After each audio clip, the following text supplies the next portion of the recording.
저는 젊을 적에 게임 잡지 회사에서 일했습니다.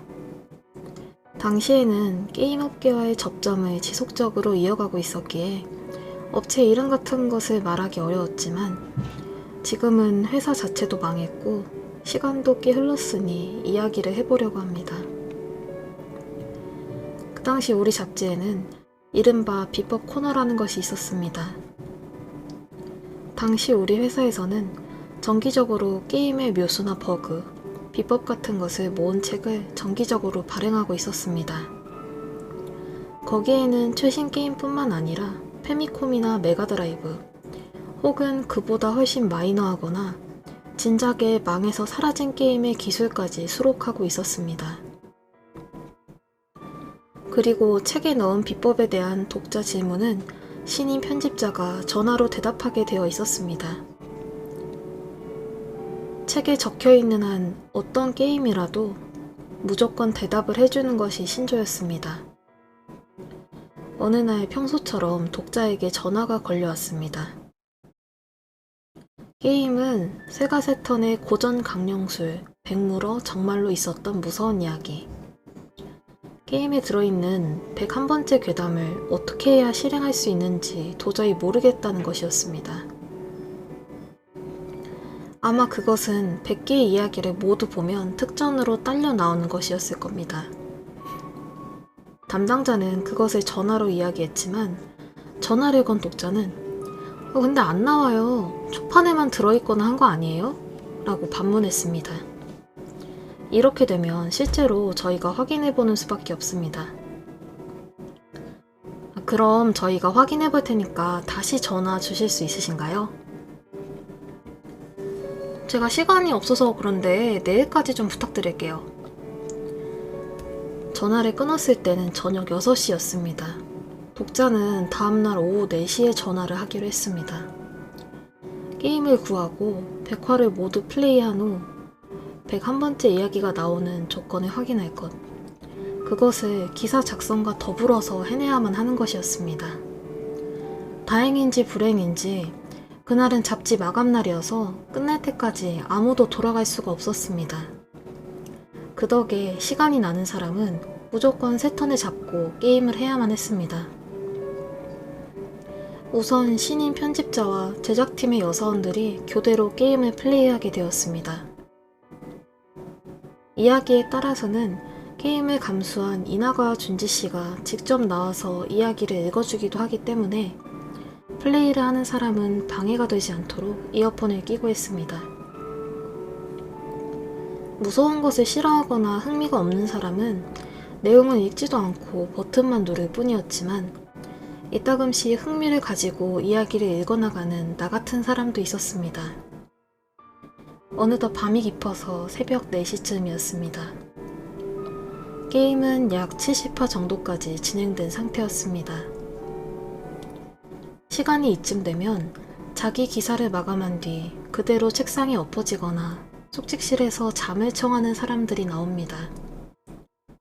그렇기 때문에 게임을 플레이할 사람은 점점 줄어들어서 결국 저 혼자 해야만 하는 상황이 되고 말았던 것입니다. 이어폰에서는 이나가와 씨의 말이 빠르게 들려옵니다. 체력이 고갈될 수준이다 보니까 무슨 말인지 알아들을 수가 없습니다. 저는 꽤 지쳐 있었는지 무의식 중에 눈을 감아버렸던 것 같습니다. 그런데 갑자기 목소리가 멈췄습니다. 어라, 끝났나? 싶어서 저는 눈을 떴습니다.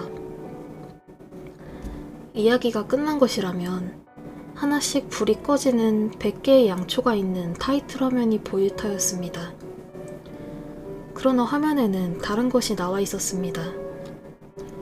얼굴의 아래쪽 반쪽이 이리저리 삐뚤어진 노파의 얼굴이 클로즈업 되어 있었습니다. 원래는 어떤 이야기에서 깜짝 놀래킬 용도로 넣어둔 사진이었을까요?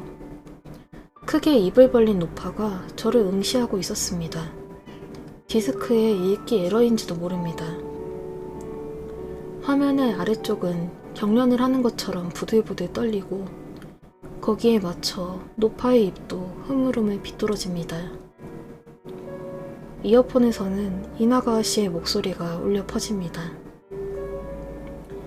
물끄러미 보고 있습니다. 물끄러미 보고 있습니다.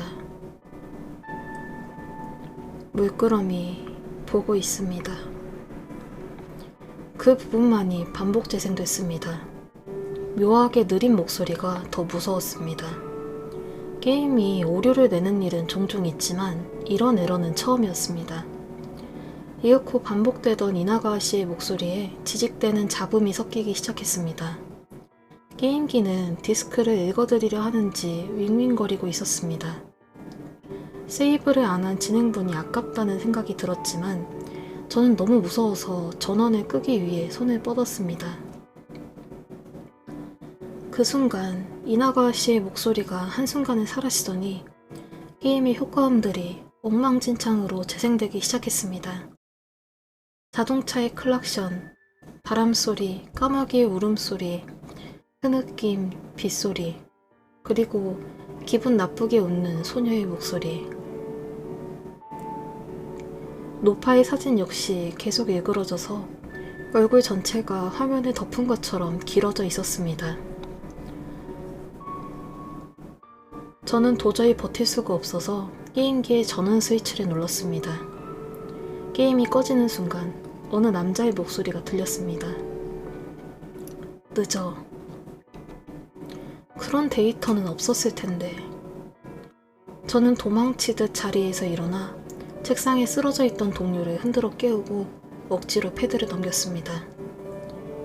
그는 갑자기 잠에서 깬 뒤 게임을 하라는 소리에 영문을 모르는 것 같았지만 무서우니까 대신 해달라는 제 부탁에 능글능글 웃으면서 승낙했습니다. 그렇지만 몇 분도 지나지 않아 그는 기분 나쁜 듯한 얼굴로 돌아왔습니다. 이거 데이터가 날아간 것 같아. 전원을 켠 TV에는 아무것도 보이지 않았습니다. 그러나 희미하게 아까 그 노파의 윤곽이 남아있었습니다. 본체의 뚜껑을 연 채로 전원을 넣어 세이브 데이터를 확인했지만 데이터는 완전히 망가져 있었습니다. 정상이라면 게임 제목란에 가타카나로 백무러라고 써있을 텐데 거기에는 기기기기기라고 써있을 뿐이었습니다. 다음날 전화를 건 독자에게는 미안했지만 게임기가 데이터를 제대로 못 읽어서 그런 것이라고 대충 둘러댔습니다. 게임 개발사나 출판사는 이상한 일이 일어나기 쉽다고 합니다. 밤낮의 감각이 애매하며 언제나 사람이 있고 피곤한 사람이 잔뜩 있다 보니 어쩌면 이상한 것들이 꼬이는 것인지도 모르죠.